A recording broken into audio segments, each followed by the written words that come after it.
जब हम ब्रह्मांड की बात करते हैं यानी यूनिवर्स की बात करते हैं तो हमारे सामने हमारी कल्पना में एक ऐसी जगह आती है जो बिल्कुल शांत है, बिल्कुल ठहराव है, जहां पर भले ही इसका बहुत तेजी से फैलाव हो रहा है, लेकिन इसके सिरे के अलावा अगर हम इसके मध्य क्षेत्र की बात करें तो वहां पर बिल्कुल ठहराव की कल्पना होती है।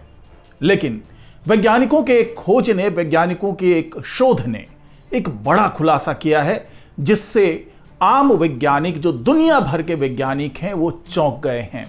क्योंकि उन वैज्ञानिकों का यह दावा है कि ये जो यूनिवर्स है, ये जो ब्रह्मांड है, ये कोई शांत क्षेत्र नहीं है, यहां पर कोई ठहराव नहीं है, बल्कि यहां पर बहुत तेजी से कंपन हो रहा है, बहुत तेजी से वाइब्रेशन हो रहा है। तो आखिरकार इस दावे के पीछे की दलील क्या है और किस आधार पर वैज्ञानिकों ने यह दावा किया है, आज हम इस वीडियो में समझेंगे। तो इस वीडियो को आखिर तक जरूर देखिएगा। नमस्कार, मैं हूं डॉक्टर सुरजीत सिंह और आप देख रहे हैं माना मिस्ट्री। अगर आपने अभी तक इस चैनल को सब्सक्राइब नहीं किया है तो सब्सक्राइब कर लीजिए, और अगर आपको यह वीडियो अच्छा लगे तो इसको लाइक कीजिए, शेयर कीजिए और कमेंट जरूर कीजिए। तो वैज्ञानिकों ने जो दलील दी है उसने दुनिया भर के वैज्ञानिकों को सोचने पर मजबूर कर दिया है कि क्या वाकई ऐसा है।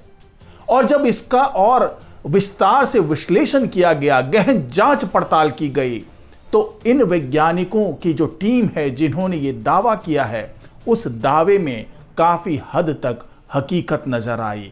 तो आखिरकार ब्रह्मांड किस तरीके से वाइब्रेट हो रहा है, आइए थोड़ा समझते हैं।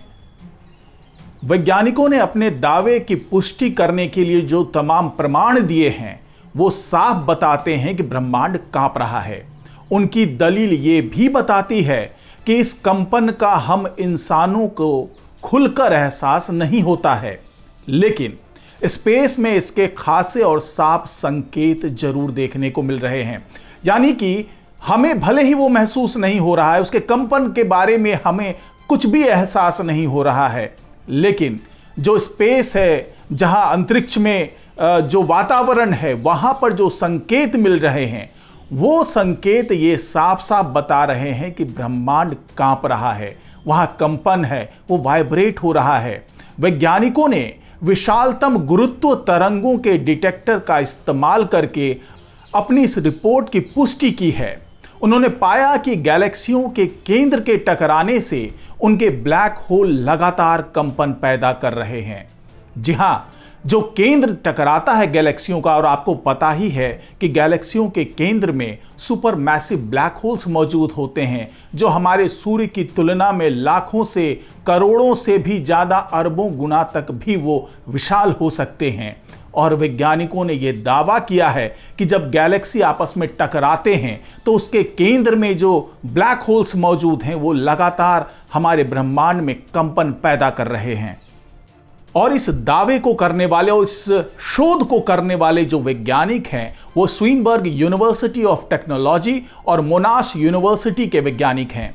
उन्होंने ही इस शोध को करके ये बताया है, ये खुलासा किया है कि हमारे ब्रह्मांड में वाइब्रेशन हो रहा है। और उस शोध के मुताबिक डिटेक्टर ने गैलेक्सी के कई तेजी से घूमते हुए न्यूट्रॉन तारों का अध्ययन किया और पाया कि पीछे की गुरुत्व तरंगें जितना पहले समझा गया था उससे कहीं तेज और कहीं ज्यादा सक्रिय है। अब आपको यह समझाते हैं कि ये जो गुरुत्व तरंगें हैं वो होती क्या हैं। गुरुत्व तरंगों को समझने से पहले हमें ब्रह्मांड को समझना होगा। अगर इसको हम साफ साफ और एक शब्द में बयान करें, एक वाक्य में बयान करें, तो ब्रह्मांड हमारे स्पेस और टाइम का ताना बाना है। इसमें गुरुत्व तरंगे एक तरह की लहर या कंपन पैदा करते हैं। ब्लैक होल जैसे विशालकाय पिंडों के टकराव से ऐसी तरंगे बनती है। बहुत ही बड़े ब्लैक होल सबसे धीमी लेकिन शक्तिशाली तरंगे निकालती है, और ऐसी तरंगे खास सुपर मैसिव ब्लैक होल की वजह से निकल रही है, जो दो गैलेक्सी के टकराव के कारण मिल रहे हैं। आपको बता दें कि सुपर मैसिव ब्लैक होल को सबसे पहले 2019 में समझा गया था। यह माना जाता है कि वे अधिकांश गैलेक्सी के केंद्र में होते हैं। उनका भार सूर्य के भार से अरबों गुना ज्यादा होता है। जब दो गैलेक्सी मिलती है तो उसके ब्लैक होल भी एक दूसरे का चक्कर लगाते हैं।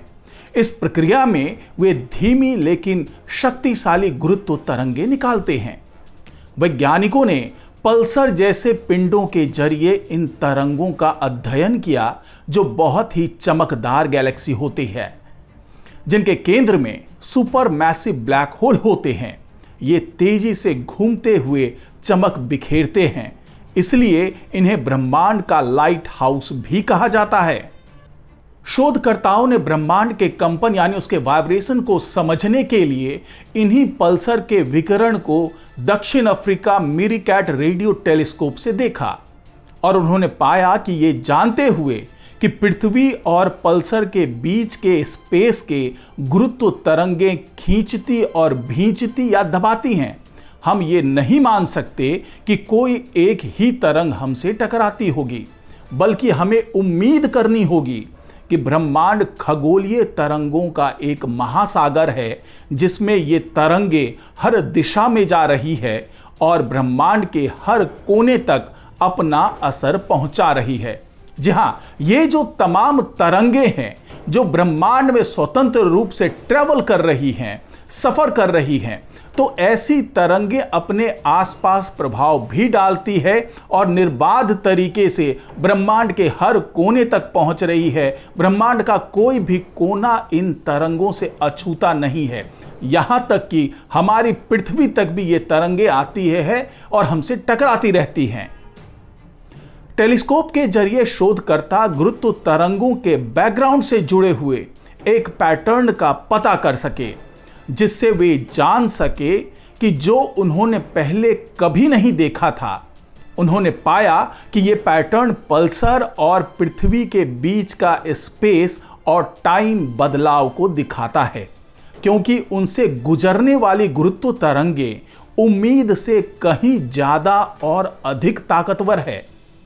इन्हीं तरंगों का अध्ययन करने के बाद और इनके जो ट्रेवल की टेंडेंसी है उसका अध्ययन करने के बाद शोधकर्ता इस नतीजे पर पहुंच सके कि जितना पहले समझा जा रहा था उससे कहीं ज्यादा सुपर मैसिव ब्लैक होल हमारे ब्रह्मांड में मौजूद हैं। उन्होंने अपने आंकड़ों के आधार पर बैकग्राउंड की गुरुत्व तरंगों का विस्तार से मैप बना लिया। उन्हें यह भी लगता है कि ये तरंगें शुरुआती ब्रह्मांड और दूसरी खगोलीय घटनाओं जैसे दूसरे स्रोतों से आ रही है।